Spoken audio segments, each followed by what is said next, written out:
Welcome to Epic World Movies. Immerse yourself in the best movies and series from the action-packed to the romantic. Subscribe to our channel and hit the like button to support us.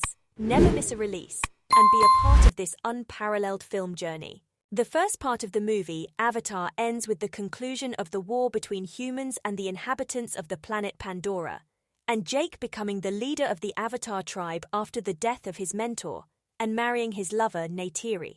They live a very happy life. Our current movie is the second part of the Avatar movie, in which we will see the fate of Jake and his family after years. The movie begins with Jake adjusting to his life on the planet and his new life, and life on Pandora, stabilizing after humans and scientists return to the planet following the war, except for a few peaceful and loyal scientists who decide to live in peace with the planet's inhabitants without war. Jake lives a happy and peaceful life with his large family, his wife Neytiri, and his lover Neytiri. He also adopts the human boy Spider, who lives with the scientists on the planet and is the youngest human on Pandora.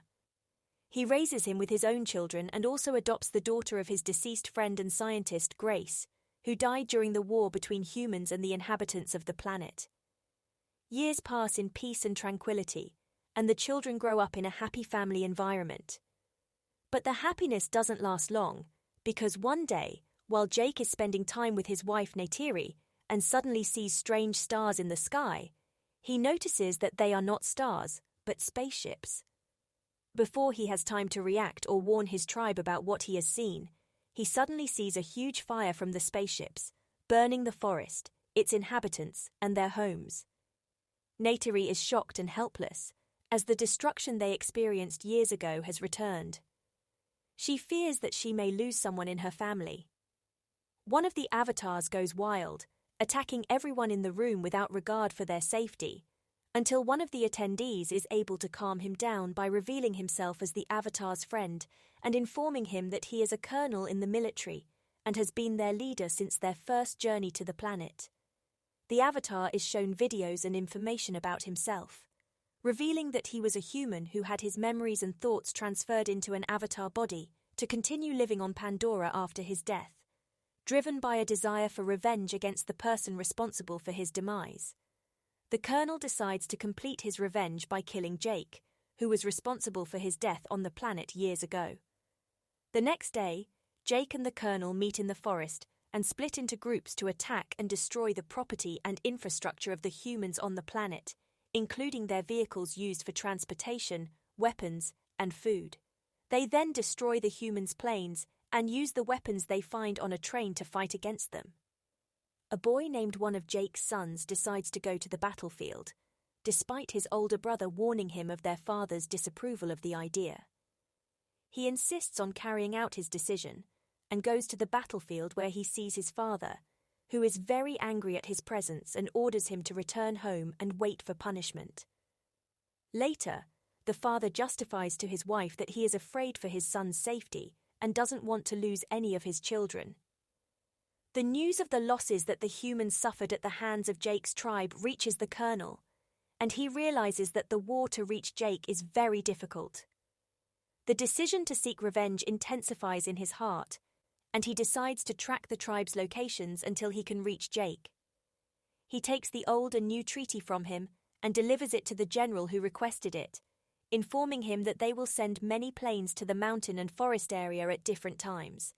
However, the tribe in the area refuses any human intervention and attacks their planes, causing significant and continuous losses to the humans and scientists, in addition to preventing them from reaching the areas beyond the mountain.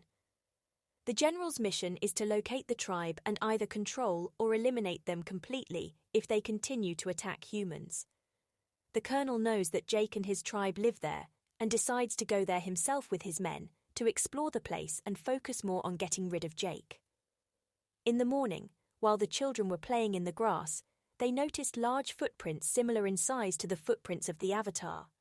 Despite one of them being afraid and warned them not to follow the footprints, they were curious and walked along the footprints to the end. The majority agreed with the idea and followed the footprints until they reached an abandoned spaceship where they encountered a group of strange Avatar men who were unfamiliar to them and their tribe. One of them became worried and contacted their father, telling him that they had found the abandoned spaceship in the forest, and that they saw a group of avatar men who were strange to their tribe. They will be armed and present, and will look around the place as if they were looking for someone or some evidence. Jake will be worried and advise them to hide among the trees without making a sound, and he will help them as soon as possible. However, before the boys move, the colonel and his men will arrive and stop them. The colonel recognizes that they are Jake's boys and sees a human boy among them. He asks for his name and why he is with them. While they are talking, Jake and Neytiri arrive and begin to attack the colonel and his men with arrows to free their children. The colonel tries to escape with the children, but Jake frees them from him and they are safe, except for the human child named Spider, who fell from the hill during the fight. The colonel takes him to the spaceship, despite Spider's resistance and protest. All their attempts to escape fail due to the strength of the colonel, who eventually takes them with the child to the spaceship. On the ship, they try to get information about Jake and his family from Spider, but he stubbornly refuses to help them in any way that could harm Jake or his family. They eventually resort to torture to make him reveal Jake's whereabouts, but despite the strong pain and weakness of the child, he refuses to betray Jake and his siblings or help them find or harm them. The colonel notices that Spider is starting to lose consciousness and begins to bleed from his nose. The general is worried and stops the machine to obtain information from the child himself. The general claims that Spider is not his son, but only an avatar of the consciousness and memories of the deceased colonel who entered Spider. The colonel speaks to Spider and confesses to him that he is his human father, but is currently an avatar because he died and entered the body he is currently in. The colonel reassures Spider and assures him that no one will harm him, and no one will extract information about Jake from him as long as he refuses to talk about it. However, the colonel asks Spider to stay on the ship and help him communicate with the other avatars on the planet. Jake decides to leave his home and the forest because he thinks that Spider is weakened by torture and pressure and will reveal his whereabouts. However, Neytiri refuses to leave her home and family and tells Jake that he is the leader of the tribe after her deceased father. But Jake insists that his family is more important than any position or place, and that his primary responsibility is to protect them.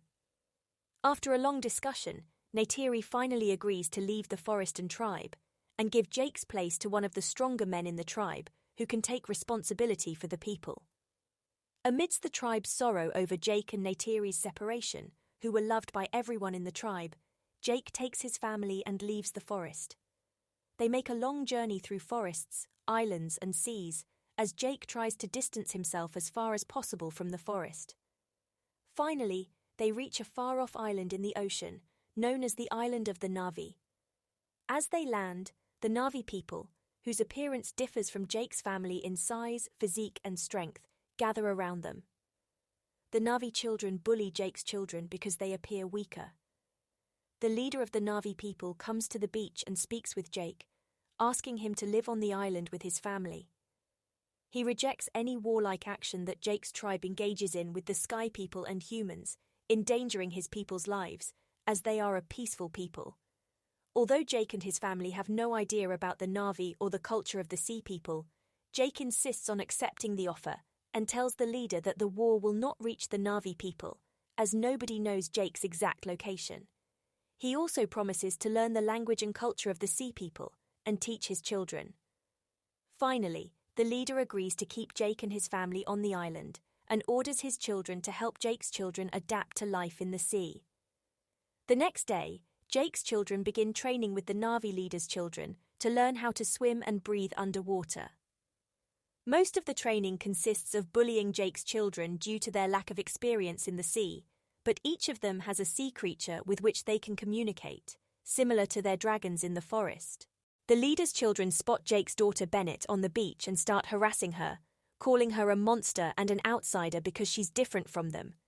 When her sisters come to her defense, the boys, refusing to stop, get into a fight with the leader's children and beat them up. When Jake finds out what happened, he's angry with his kids and orders his son to apologize to the leader's son, fearing that the leader will kick them off the island. Despite trying to reason with him and explain that he was only defending his sister, Jake refuses any attempts to speak with him and orders him to go immediately and apologize to the leader's son, even though he protests. He goes to the leader's son, who confronts him with a hostile and defiant attitude, apologizes, and suggests going on a hunting trip with him and his friends. The boys lead him to a place deep underwater, where they tell him to hunt in a narrow crevice between rocks, where there are different and beautiful fish. When he returns, they're gone, and he finds himself alone in a strange place in the sea. His biggest surprise comes when he sees a huge sea monster that attacks him, and he quickly flees. He tries to hide between the rocks, but the monster chases him everywhere and is determined to kill him. Eventually, he manages to escape into a cave whose rocks are so strong that the sea monster can't reach him. After a while, he notices that the creature has disappeared and slowly and calmly steps out of the cave, trying to make it back to the beach because he needs to breathe. After being forced to stay underwater longer than he's used to, he finds the monster attacking him again. This time, he becomes brave and decides to attack the monster. However, suddenly a huge animal appears, bigger than the monster itself, and kills the monster that was pursuing him. Due to lack of oxygen, he loses consciousness and sinks to the bottom of the sea. I hope you enjoyed this first part of Avatar 2 as much as I did. The story is picking up pace, and I'm excited to see what happens next.